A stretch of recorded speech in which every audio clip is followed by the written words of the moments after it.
Hello friends, welcome to my YouTube channel success life में आप सभी का स्वागत है। वीडियो अगर आपको पसंद आए तो मेरे चैनल को लाइक और सब्सक्राइब ज़रूर करें। तो स्टोरी का नाम है बेटा हो तो ऐसा। तो चलिए स्टोरी स्टार्ट करते हैं। पंकज को ऑफिस के लिए देर हो रही थी। उसे आज ऑफिस जल्दी जाना था, इसीलिए वह जल्दी तैयार हुआ और बाबूजी का नाश्ता लेकर उनको प्रणाम करने उनके कमरे में गया। देखा तो आज बाबूजी अभी तक सो रहे थे। बाबूजी बाबूजी, पंकज की आवाज से जगमोहन जी की नींद हड़बड़ाकर खुली। अरे बाबूजी घबराइए मत, मैं सिर्फ आपको नाश्ता देने आया था। अच्छा बाबूजी, आप नाश्ता कर लेना, मुझे आज जल्दी जाना है। कोई बात नहीं बेटा, तुम जाओ, मैं अभी थोड़ी देर में कर लूँगा। पंकज बाबूजी के पैर छूकर ऑफिस के लिए निकल गया।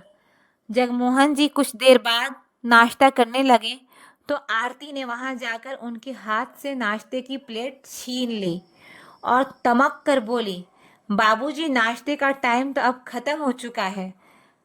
पर बहू, जाइए बाजार से सब्जियां लेकर आइए और फिर बाथरूम में सबके कपड़े पड़े हैं।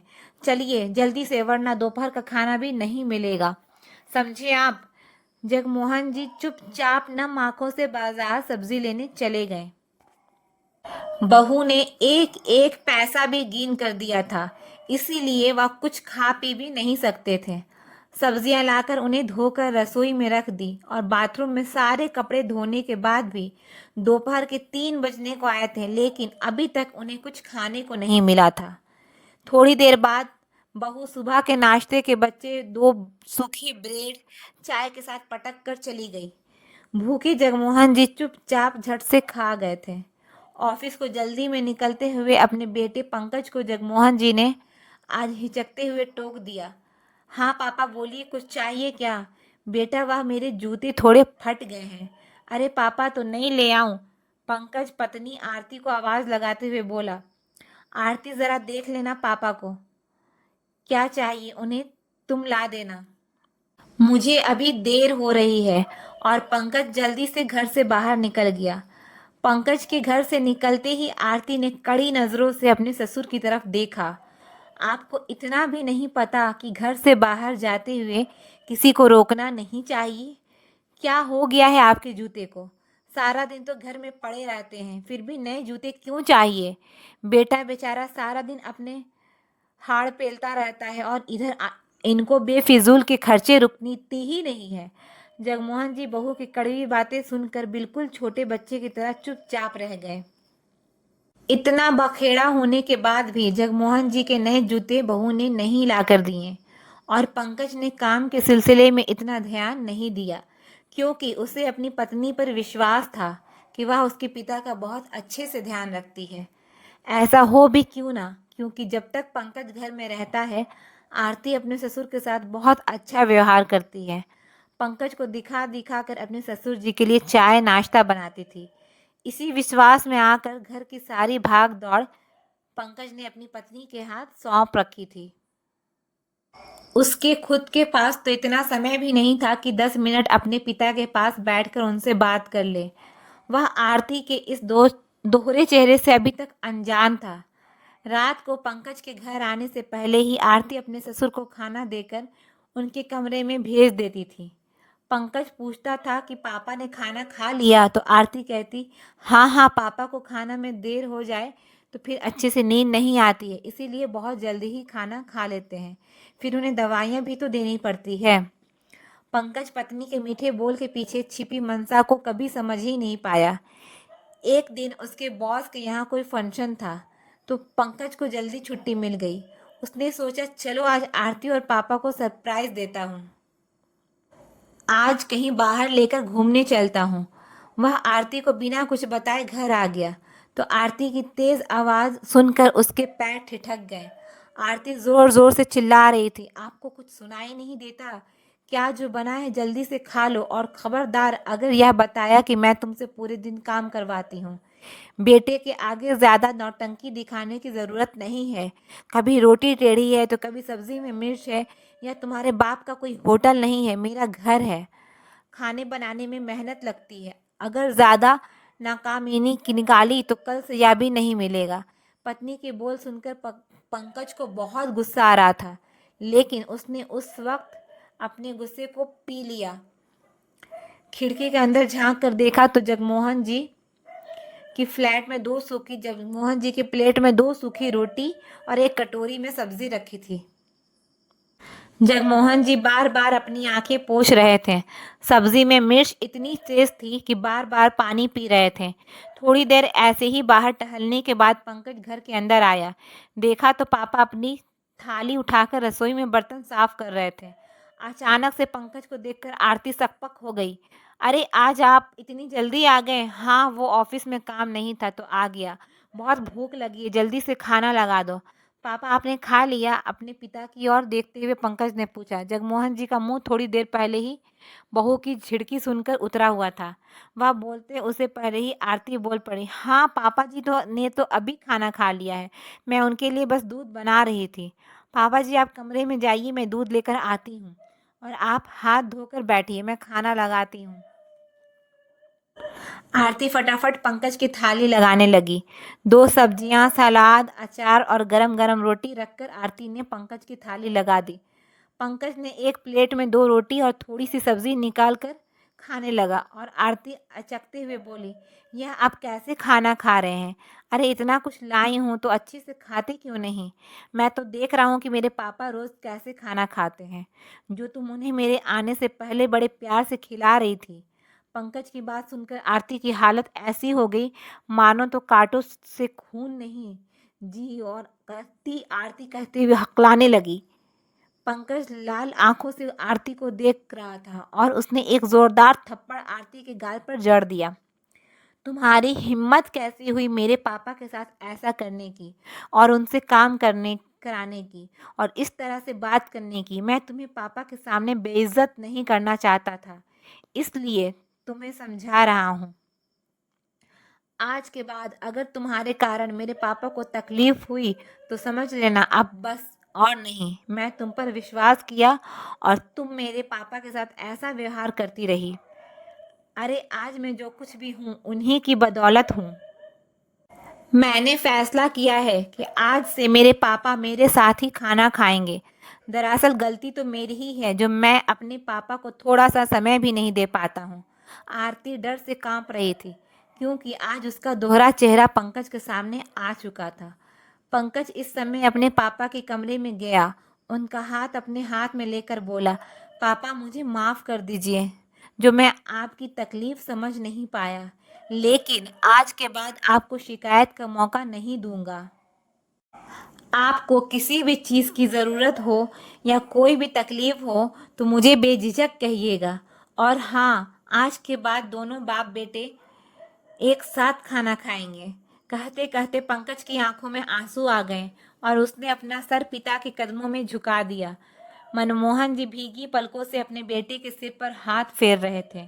पंकज अपने पिता के आंसू पोंछता हुआ बोला, बस करो पापा, मैंने मम्मी के आखिरी टाइम में उनसे वादा किया था कि आपका साथ कभी नहीं छोड़ूंगा, लेकिन मैं अपना वादा निभा ही नहीं पाया, ना ही मैं आपकी कदर की। कहकर पंकज फूट फूट कर रोने लगा तो जगमोहन जी ने अपने बेटे को गले से लगा लिया। ना मेरे बच्चे, इसमें तेरी कोई गलती नहीं है, बल्कि मुझे तो अपने बच्चे पर गर्व है कि आजकल जो बच्चे अपने माता पिता के साथ छुटकारा पाने के लिए उन्हें घर से बाहर निकाल देते हैं, वहीं मेरा बेटा मेरे लिए अपनी जान छिड़कता है।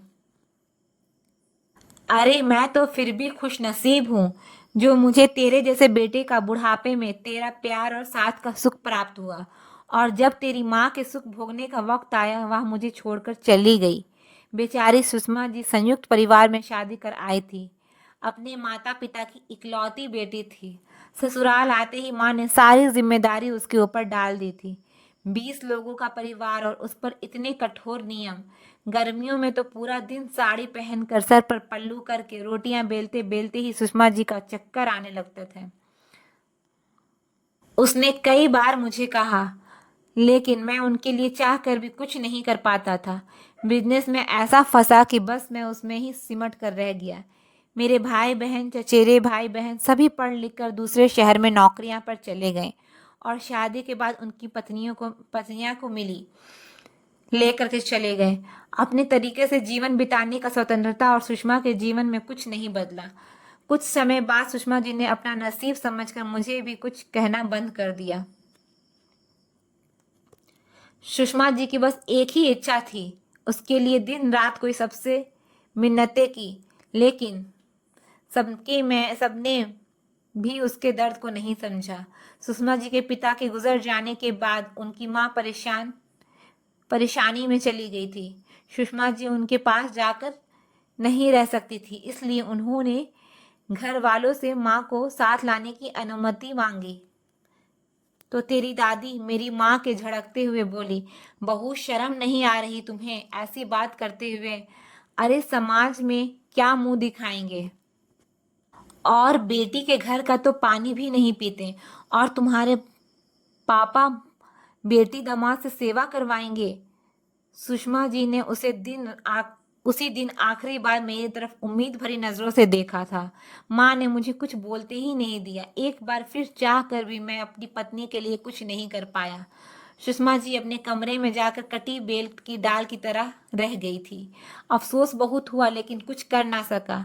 आज समझ आया, जीवन साथी के साथ ना होने से ज्यादा तकलीफ तब होती है जब जीवन साथी साथ होकर भी साथ नहीं होता। सुषमा जी की माँ दिन कमजोर होती चली गई और बहुत ज्यादा सुषमा जी के पापा के पास थी।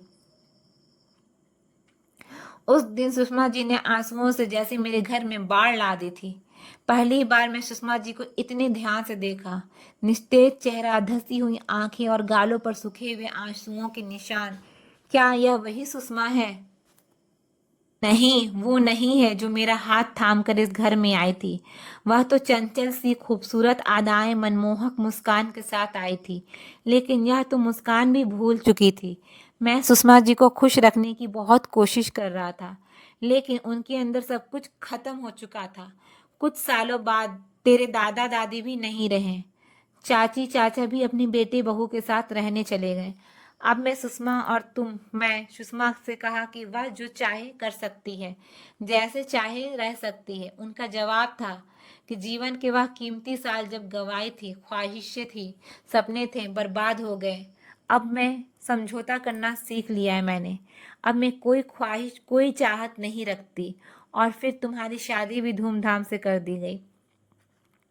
तुमने अपनी पसंद की लड़की से शादी कर ली और वह तुम्हें लेकर अलग शहर में शिफ्ट हो गई। तो सुषमा जी और अंदर से टूट गई और वह बहुत कमजोर दिखने लगी थी।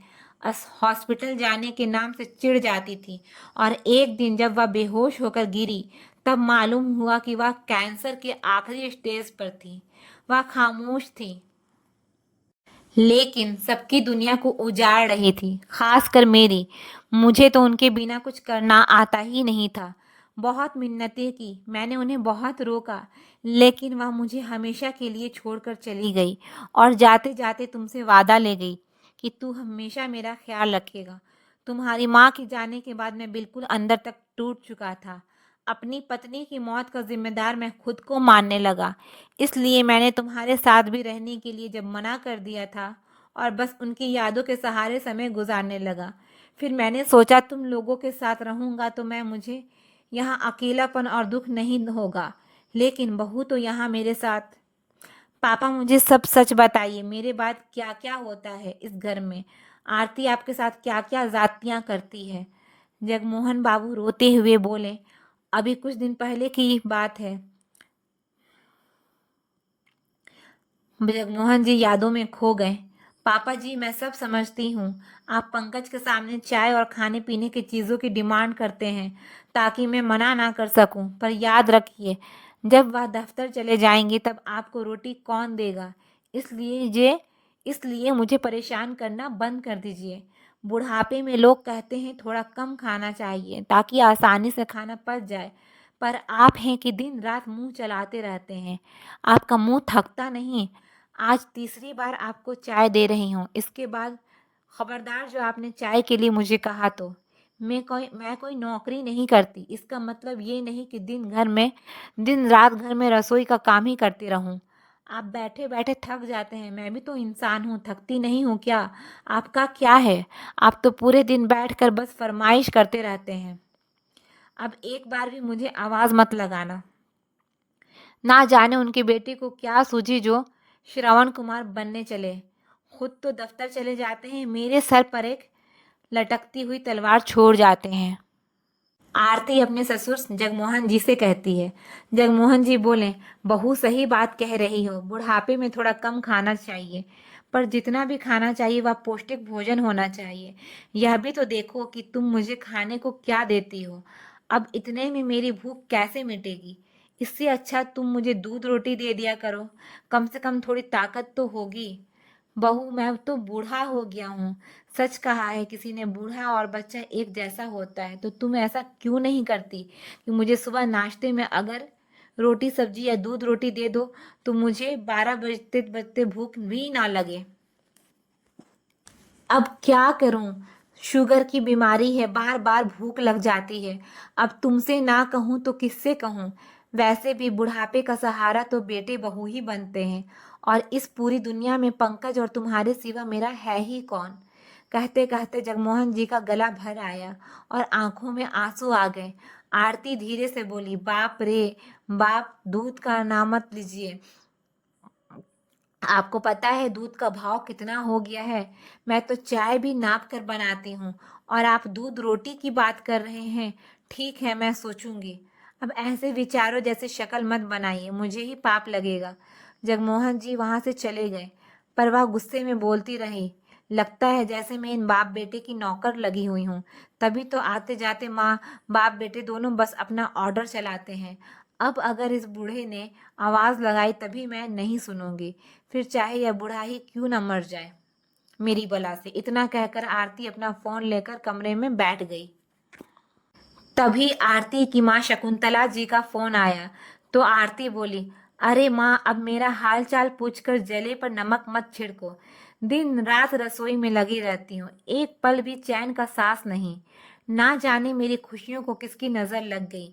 जानती हो, बुढ़ाऊ को दिन भर कुछ ना कुछ खाते रहने की आदत है। 56 बार तो चाय के साथ मिक्सचर, बिस्किट, भूंजा और पकौड़े कुछ ना कुछ चाहिए ही होता है। मैं बिल्कुल पक गई हूँ इनकी फरमाइशों का। अंबार तो खत्म होने का नाम ही नहीं लेता। पता नहीं वह कैसी बहुएं होती होंगी जो अपने ससुर की इतनी सेवा करती है। मुझे ऐसा ससुर नहीं चाहिए। बाप रे बाप, शकुंतला जी बोली, अब क्या किया जाए बेटा, लगता है जवानी के दिनों में इन्हें कुछ खाने पीने के लिए मिला नहीं होगा, तभी ऐसे भूखमरी छाई रहती है। हर कोई तुम्हारे जैसे खाते पीते घर का तो होता नहीं है। इतना कहकर दोनों माँ बेटी हंसने लगी।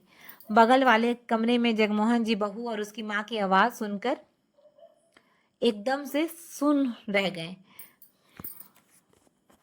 कठोरता के हिसाब से लेवरेज बहू ने उनकी उम्र का भी ख्याल नहीं किया, बल्कि उनका अपमान किया। अपने आंसू पोंछते हुए वह अपने कमरे में जाकर चुपचाप लेट गए। बहू को बिजी देखकर जगमोहन जी स्वयं ने ही रसोई से भोजन लेकर खा लेते थे। अपने कपड़े खुद धो लेते थे, ताकि उनकी वजह से बहू को ज्यादा काम ना करना पड़े। हाँ, उन्हें दिन में 2 बार चाय चाहिए होती थी, तो 2 ही बार तो चाय पीते। फिर भी बहू का इस तरह से सफेद झूठ बोलना उनके दिल को बहुत दुख दिया। अपने बनाए मकान में वह अच्छे खासे रह रहे थे, लेकिन बेटे पंकज को पिता का अकेला रहना खलता था। वह सोचता था कि उसके पीछे अगर उसके पिता को कुछ हो गया तो पूरे समाज को और अपने स्वर्गवासी माँ को क्या जवाब देगा। बचपन में उसके पिता उसकी हर ख्वाहिशों को पूरा करते थे, फिर भी किसी चीज़ के लिए मना नहीं करते थे। फिर वह अपने पिता को वैसे अकेला कैसे छोड़ सकता है? तो उसने अपने पिता से बहुत मिन्नतें की और अपने पास आने का आग्रह किया। इसलिए वह भी उसकी बात मान गए और बेटे के साथ रहने के लिए कटिहार से मुंबई आ गए। शाम को आरती चाय और बिस्किट लेकर गई और चुपचाप उनके सामने पटक कर बुदबजाती हुई बोली, दुनिया भर की अच्छाई ना जाने मेरे ही पति में क्यों है। आखिर क्यों वह श्रवण कुमार बनता रहता है?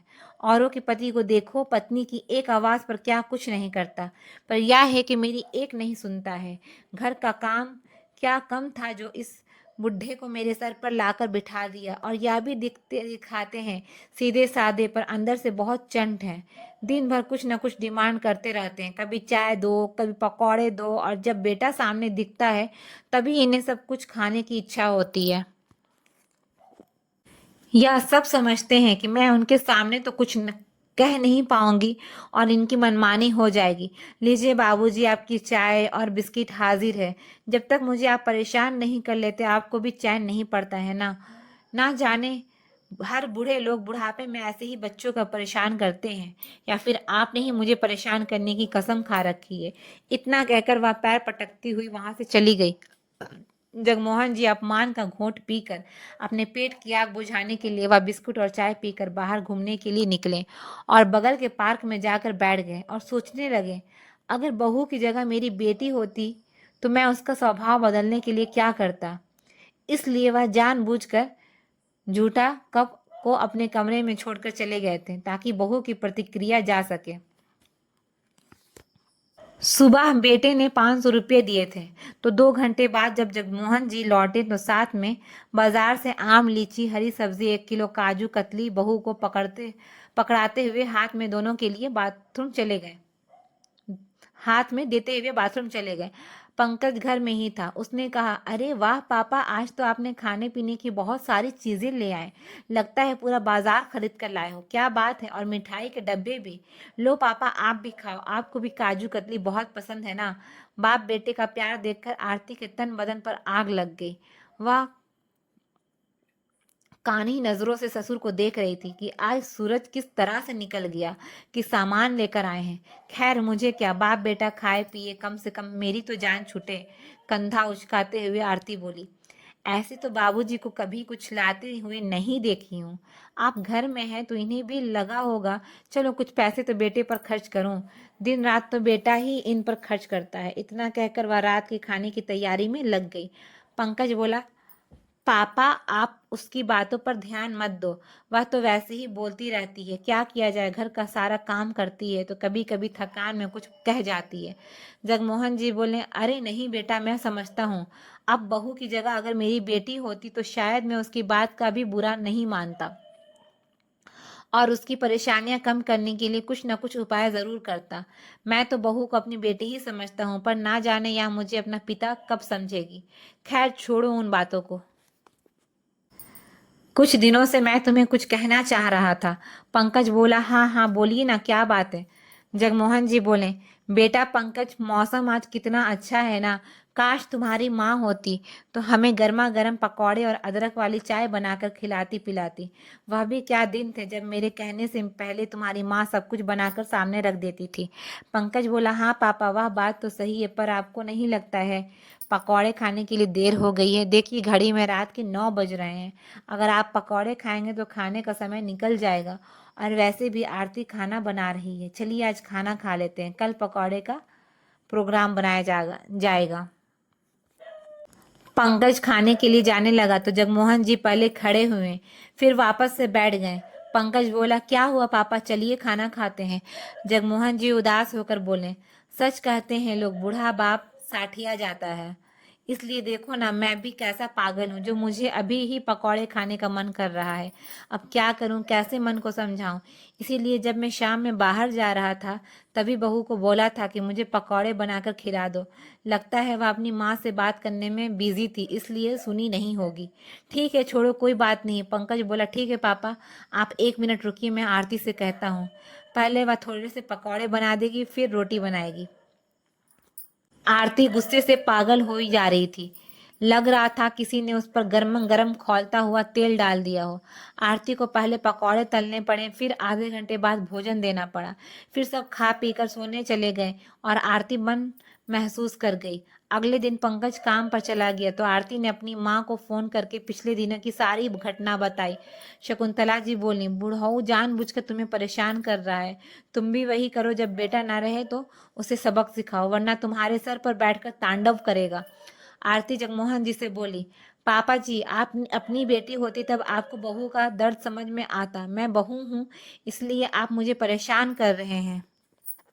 याद रखिए पंकज अब मेरा पति है, आपका बेटा बाद में। ऐसा ना हो कि एक दिन मुझे आपको इस घर से बाहर निकलवाना पड़ जाए, तो अब भूल से भी ऐसी हरकत मत कीजिएगा। जगमोहन जी बोले, बहू पहली बात तो यह, अगर तू मेरी बेटी होती तो मेरे बारे में उल्टी सीधी बातें तुम किसी और से नहीं करती और मेरी तकलीफ को समझती। जिस दिन तुम बेटी होने का फर्ज निभाओगे, याद रखना मैं पिता होने का फर्ज से पीछे नहीं हटूंगा। और याद रखो, मैं कोई यहाँ रहने के लिए तुम्हारे सामने भीख नहीं मांगने आया था। मेरे पास घर है, पैसे हैं, मैं अकेला भी रह सकता हूँ, पर मैं अपने बेटे के मन को दुखी नहीं करना चाहता हूँ। आज तू मेरे साथ जैसा भी व्यवहार करेगी तो सोच लो तुम अपना भविष्य कैसा चाहती हो। इतना कहकर जगमोहन जी वहां से चले गए। अब जगमोहन जी बेटे के समझ जानबूझकर फरमाइश करते थे ताकि बहू की अकल को ठिकाने पर ला सके। एक रात आरती के सब्र का बांध टूट गया और अपने पति से रोते हुए कहती है, देखो जी आप अपने आप को समझा लो। खाने के समय कभी कॉफी, कभी पकौड़े और कभी कुछ मांगते रहते हो। मैं एकदम परेशान हो जाती हूँ। आप अपने बाप को भी समझा दो। अब यह सब नहीं चलेगा और अगर मुझे ज्यादा परेशान किया तो मैं मायके चली जाऊंगी। पंकज बोला, पापा बूढ़े हो चुके हैं तो बच्चों जैसा व्यवहार करते हैं, और अगर वह कुछ मांगते हैं तो खिला दिया करो। अब माँ भी नहीं है जो उनकी फरमाइशों को पूरा करेगी। ऐसे में बेचारे तुमसे नहीं कहेंगे तो और किससे कहेंगे। इतना कहकर पंकज करवट बदलकर दूसरी ओर सो गया और आरती इतना सा मुंह लेकर रह गई।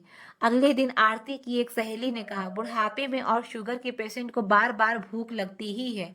अगर तुम उनके कहने से पहले ही उन्हें कुछ खिला दो तो रात के भोजन के समय वह परेशान नहीं करेंगे। आरती की सहेली का सुझाव पसंद आया। अगले दिन वह जगमोहन जी के पास जाकर बोली, पापा जी आप शाम को नाश्ता कर लिया कीजिए। रात के समय नाश्ता खाना एक साथ बनाने में मुझे बहुत दिक्कत हो जाती है। जगमोहन जी बोले, अरे बहू परेशान क्यों होती हो, मुझे पंकज के साथ खाना पीना अच्छा लगता है। वैसे भी तुम पंकज के ऑफिस चले जाने के बाद ना तो कभी खाना देती हो और ना ही कुछ अच्छा पकवान बनाती हो। इसीलिए मैं उसके रहते ही बोलता हूँ ताकि तुम मेरे मन मुताबिक खाना तैयार कर सको। वैसे तुम मायके फोन करके बोलती ही हो ना कि बुढ़ाऊ तंग करते हैं। ऐसे अपशिष्ट अब्दरीय बोल अपने पिता को भी बोलोगी क्या? बुढ़ाऊ या कुछ और, चुप कर बूढ़े, वरना अभी तेरा गला दबा दूंगी। इतना कहकर उसने जगमोहन जी को पीछे की तरफ धक्का दिया और वहां से चली गई। कहते कहते उनकी एक बार फिर से आंखें गीली हो गई। पापा आप अब आराम करिए, वरना आपकी तबीयत और ज्यादा खराब हो जाएगी। अपने पिता को आराम करने को बोलकर पंकज गुस्से से अपने कमरे में आया तो, हाँ मम्मी, अरे उस बूढ़े को तो मैं अपने घर का फुल टाइम नौकर बना लिया है। पर बेटा उसने तुम्हें कुछ कहा तो नहीं? अरे हमें उसे भिखारी गरीब बूढ़े की इतनी औकात है क्या जो वह मुझे कुछ कह पाए? और पंकज की को तो मैं खुद देख लूंगी। बड़ा आया बाप का हिमायती करने वाला। आरती नाक मुंह बनाते हुए बोली। तभी एक चांटा की आवाज से बिस्तर पर जा गिरी। क्या कहा तुमने मेरे पापा को गरीब और भिखारी? अगर तुमने उनकी हैसियत देख ली तो तुम्हारी और तुम्हारे मायके वाले की आंखें फटी की फटी रह जाएगी। और हाँ, कल सुबह तैयार रहना, तुम्हें कुछ दिखाना है। सुबह होते ही पंकज पिता और आरती के साथ गांव पहुंचा तो जगमोहन जी से मिलने के लिए लोगों का तांता लग गया। क्या जमींदार, क्या डॉक्टर, क्या इंजीनियर और क्या आम लोग, हर कोई जगमोहन जी के पास होकर आशीर्वाद ले रहा था और उनके बेटे बहू के आने की खुशी में लोग उन पर फूल बरसा रहे थे। आरती को अपने ससुर जी की वजह से इतना मान सम्मान मिल रहा था, मन ही मन तहरीर भी। जिस इंसान को उसने अपने घर में नौकर बना दिया था, उसके गांव में आज इतनी इज्जत, इतनी पूछ थी, वह तो अपने सपने में भी कभी नहीं सोच सकती थी। पत्नी के जाने के बाद जगमोहन जी ने अपना सारा पैसा गांव में लगा दिया था। कई वृद्धाश्रम तो कई अस्पताल तो कई स्कूल खुलवाए थे। अपनी गलती समझ आते ही आरती ने पहली फुर्सत मिलते ही अपने ससुर जी से माफी मांगी। यह बोल कर कि बाबूजी मुझे माफ कर दीजिए, मैं आपके साथ बहुत बुरा की, आपका बहुत दिल दुखाई। अब ऐसी गलती बिल्कुल नहीं होगी। जगमोहन जी बोले, बहू मुझे तुमसे कोई शिकवा नहीं, बस तुम लोग खुश रहो, मेरे लिए वही काफी है। आरती जगमोहन जी के पैर पकड़कर माफी मांगने लगी। जगमोहन जी बहू के सर पर हाथ रखकर बोले, बहू अब तुम मेरी बेटी हो, तो पुरानी बातों को भूल जाओ, बस इस बूढ़े पर थोड़ा ख्याल रखो और भूख लगने से पहले मुझे खाना दे दो, क्योंकि अब तुम मेरी बहू और माँ, सब कुछ तुम ही हो। अब इस बूढ़े बच्चे को भूख लगेगी तो वह माँ से ही तो कहेगा। कहते कहते जगमोहन जी की आंखें भर आई। अपने लिए इतने सम्मानजनक शब्दों को सुनकर आरती भी रो पड़ी और ससुर जी का हाथ पकड़कर बोली, पापा जी, जो मैंने गलती की उसे भूल जाइए। आज के बाद आपको कभी भी अपनी इस बेटी से शिकायत का मौका नहीं मिलेगा। जब आप मुझे पिता बनकर समझ सकते हैं तो मैं भी बेटी बनकर अपना फर्ज निभाऊंगी। दोनों को ऐसे देखकर पंकज हैरानी में पड़ गया और बोला, अरे अगर तुम दोनों बाप बेटी हो तो मुझे क्यों भूल गई? अब ससुर और बहू में बाप बेटी जैसा प्रेम हो जाएगा तब तो मेरे जैसे बेचारे की कोई पूछ ही नहीं रहेगी। पंकज के इतना कहते ही सबको गले लगाकर हंसने लगे। वह दिन और आज का दिन कभी भी जगमोहन जी के खाने के लिए कहने का मौका नहीं दिया। उनके कहने से पहले ही उनके भोजन का इंतजार कर लेती थी, इंतजाम भी कर देती थी और जगमोहन जी अपनी बहू से अब बहुत खुश थे। अंत भला तो सब भला।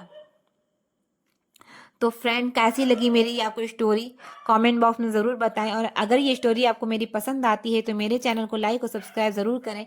न्यू है तो बेल आइकन प्रेस करें ताकि मेरे वीडियो का नोटिफिकेशन सबसे पहले आप तक पहुंच सके। बहुत जल्द लेकर आऊँगी मैं एक नई स्टोरी नई प्रेरणा के साथ। तब तक के लिए बाय बाय।